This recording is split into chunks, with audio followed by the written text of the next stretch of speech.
Salut à tous!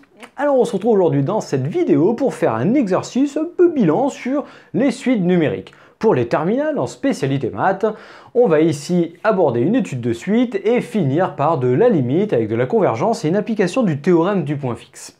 Donc commençons par regarder le sujet qui est ici et voyons ce que l'on nous demande. Tu peux voir qu'il y a un graphique qui arrive, qu'il y a une suite qui définit de la formule n plus 1 est égal à f de un.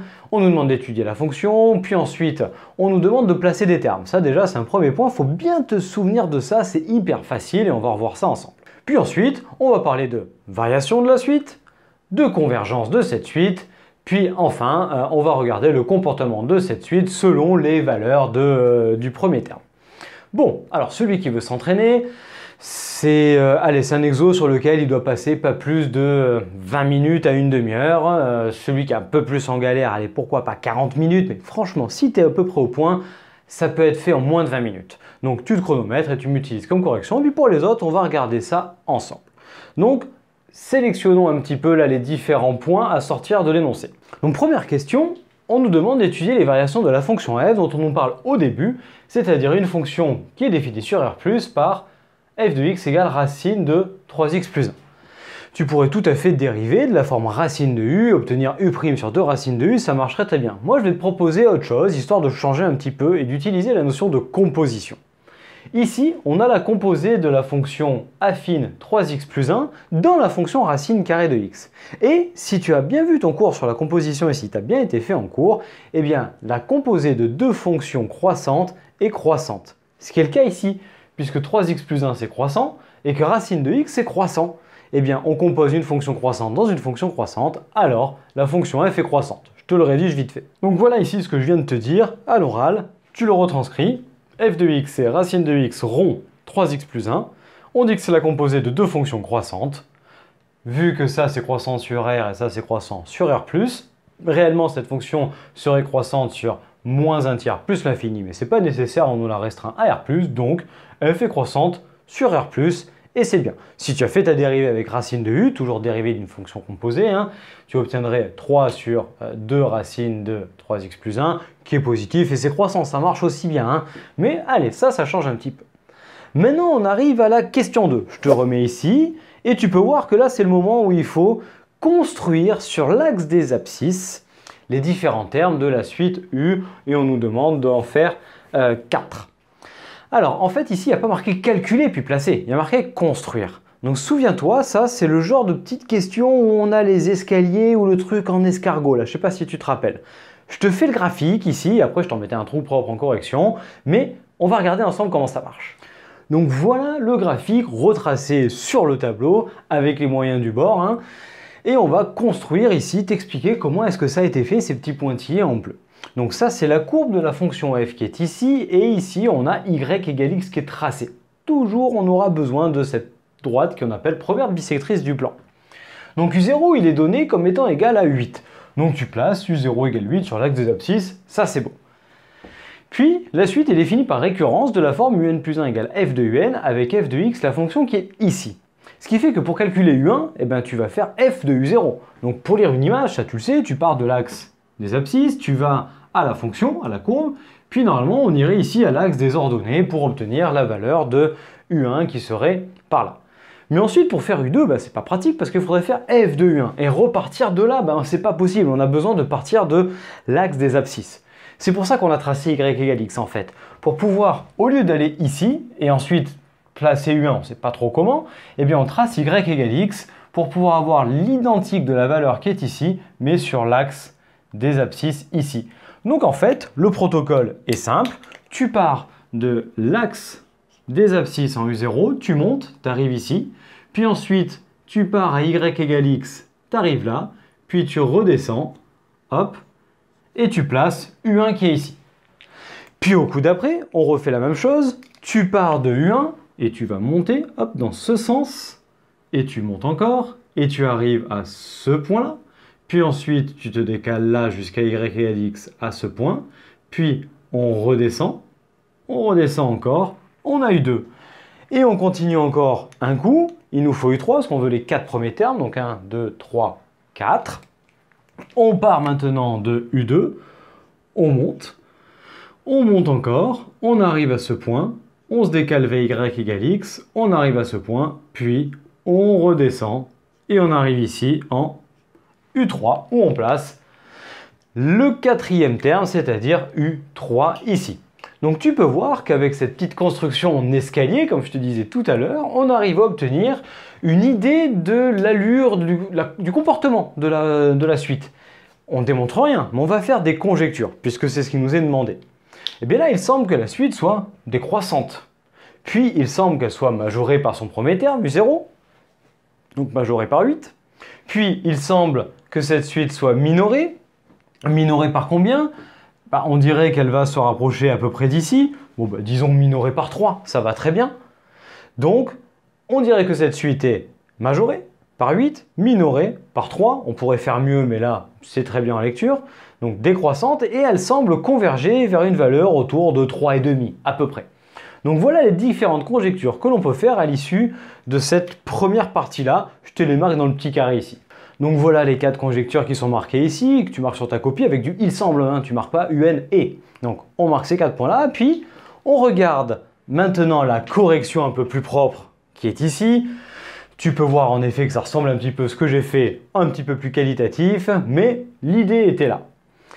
Donc maintenant que c'est fait, tu as la correction qui est là, j'espère que ça t'a bien compris, entraîne-toi à bien le refaire, c'est important et c'est des points cadeaux. On passe à la question suivante, je te remets l'énoncé et tu peux voir qu'on nous demande de démontrer que la suite est décroissante et bornée. Bon c'est ce qu'on a fait, si elle est majorée et minorée, elle est bornée et on a dit qu'elle semble décroissante.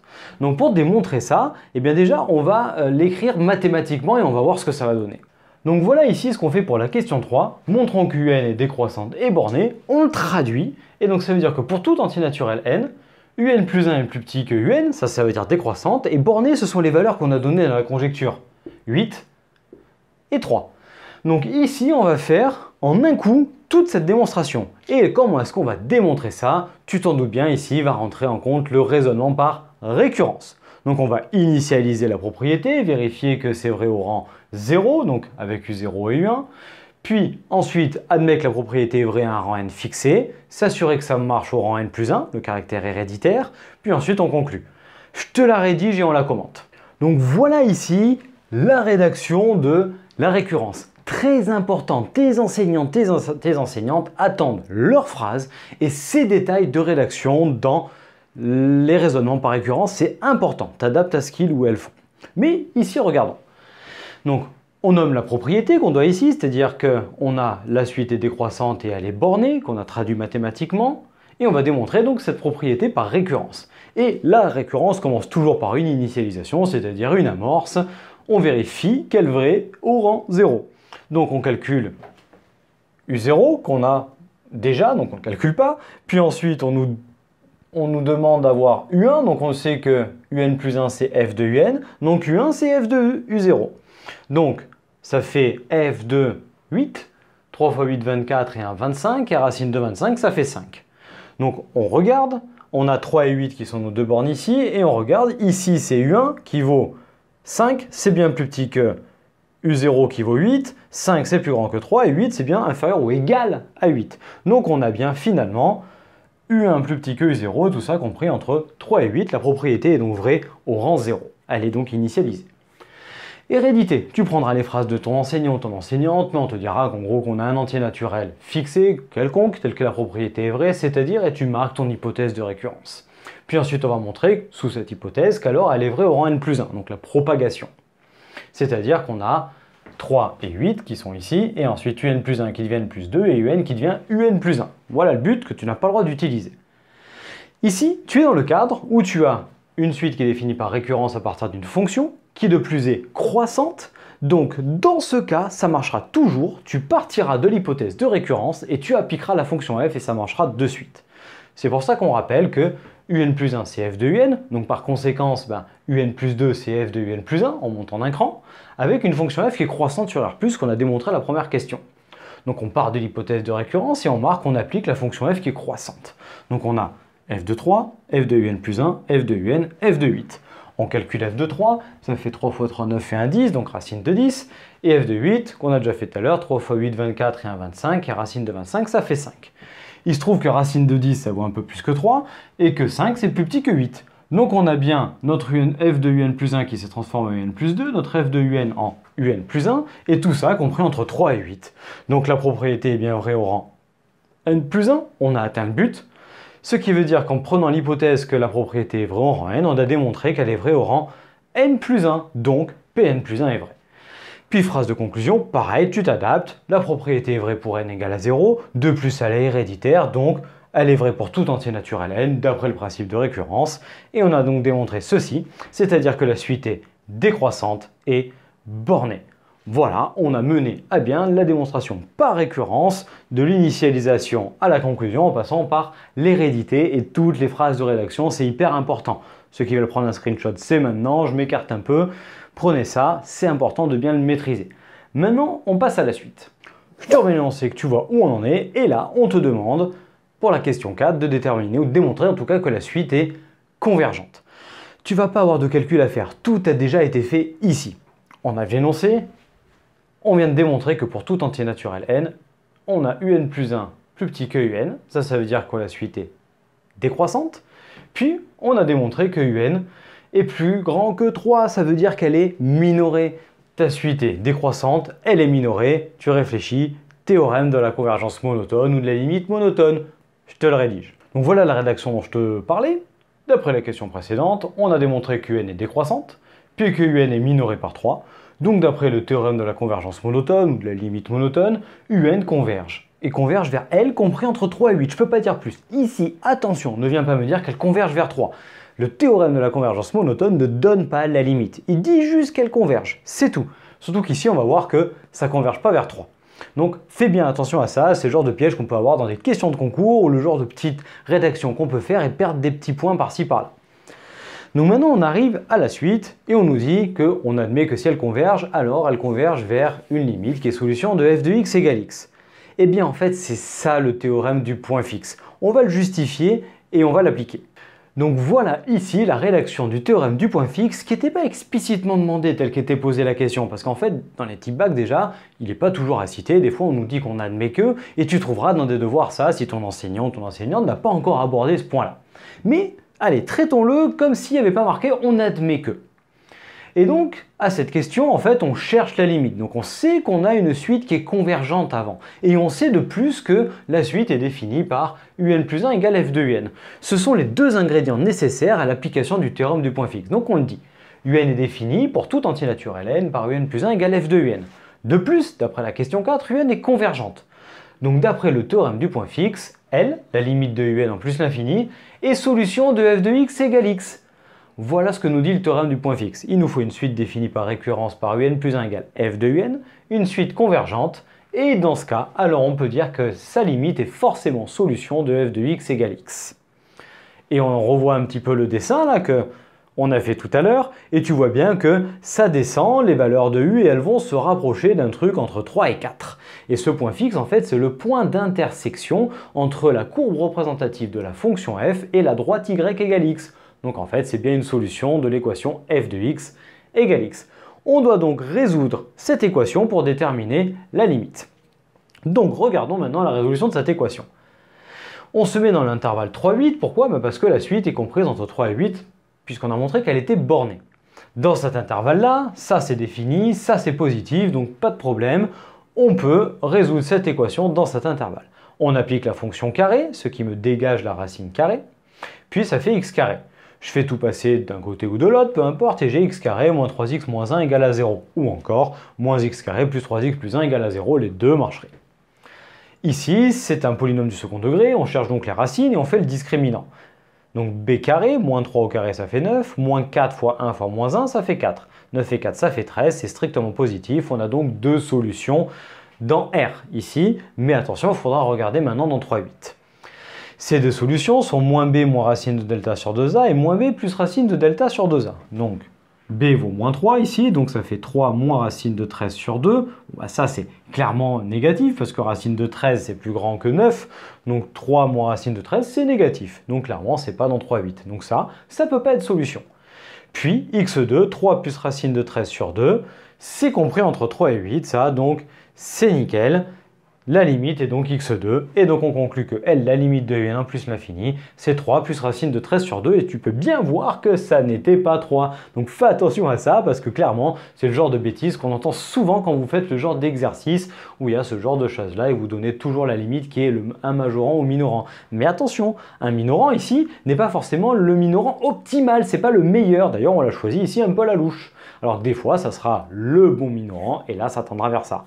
Mais le théorème de la convergence monotone ne donne pas la limite, il permet de justifier qu'elle existe, et en général, pour la trouver, on va utiliser le théorème du point fixe.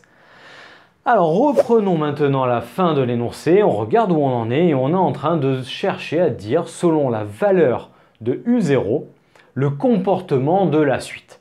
Alors, je vais refaire un dessin au tableau avec le graphique et on va regarder comment ça se comporte. Donc voilà le graphique qu'on a travaillé tout à l'heure en question 2. Je m'y suis appliqué, j'ai mis toute mon âme, hein, tu pourras remarquer, il est quand même assez propre. Et j'y ai placé la valeur de U0 de tout à l'heure pour U0 égale 8, donc les petits traits bleus en pointillés. Donc on a pu conjecturer tout à l'heure que la suite semblait décroissante et on l'a démontré, puis minorer et tendre vers ça. Et donc on peut voir qu'en fait, si je prends n'importe quel point de valeur de U0 qui est là-dedans, en fait, ça donnera un comportement analogue. C'est-à-dire qu'admettons, je commence à U0 est égal à ici, je vais voir que ça va me donner la même chose ici et ça va descendre. Donc n'importe quel point qui est ici, on va obtenir une suite qui est décroissante et qui converge vers alpha. Regardons maintenant ici sur l'exemple que je t'ai pris en rouge. Je t'ai mis un U0 au pif là-dedans. Et là, tu peux voir qu'en construisant, on obtient une suite qui semble croissante, qui va être majorée et qui va tendre aussi vers alpha. Si je continue à tracer, toutes les valeurs vont venir s'agglutiner là-dedans. Et tu peux voir ce fameux point ici, qui est le fameux point fixe, qui me donne la valeur dans notre exo de L est égal à 3 plus racine de 13 sur 2, qui est la limite dans les deux cas. Donc on peut se dire que toute valeur de U0 qui sera comprise là-dedans, donnera naissance à une suite qui est croissante et qui va tendre vers L. On a un cas particulier quand même. Bon, déjà, si c'est avant ici, évidemment, c'est pas possible, elle ne sera pas définie, parce qu'elle ne rentrera pas dans la fonction, je ne pourrai pas calculer l'image d'un truc qui est plus petit que ici la valeur qui est moins un tiers, c'est pas possible. Donc ça, déjà, on n'en parle même pas. Puis, si on est ici, regarde ce qui se passe si on se retrouve avec un U0 qui est là. Tu vas à la fonction, et puis tu es déjà en Y et Lx, et tu redescends. Puis tu vas à la fonction, puis tu vas à Y et Lx où tu es déjà, et tu redescends. Et là, tu obtiens une suite qui est constante. Donc, on va résumer les trois cas ici. Donc voilà les différents cas qu'on avait à résumer ici. Le premier cas, comme on l'a dit, si U0 est plus petit que moins un tiers, la suite n'est pas définie. Sinon, lorsqu'on est entre moins un tiers et L, donc ici, on a une suite qui est croissante et qui va tendre vers L. Donc UN est croissante et converge vers L. Puis pour un U0 qui est au-delà de la valeur L, strictement toujours, on a une suite qui va être décroissante et converger vers L. Et le cas particulier où on commencerait directement à la valeur L, on a une suite UN qui est constante et qui vaut L tout le temps. Voilà, on vient de finir cet exercice, pas mal bilan sur la notion de suite en terminale. Donc on a vu les constructions de termes, facile mais important à revoir. Puis une démonstration par récurrence pour montrer qu'une suite est décroissante et bornée. Puis après ça, on en a déduit avec le théorème de la convergence monotone la convergence de la suite, puis une application du théorème du point fixe.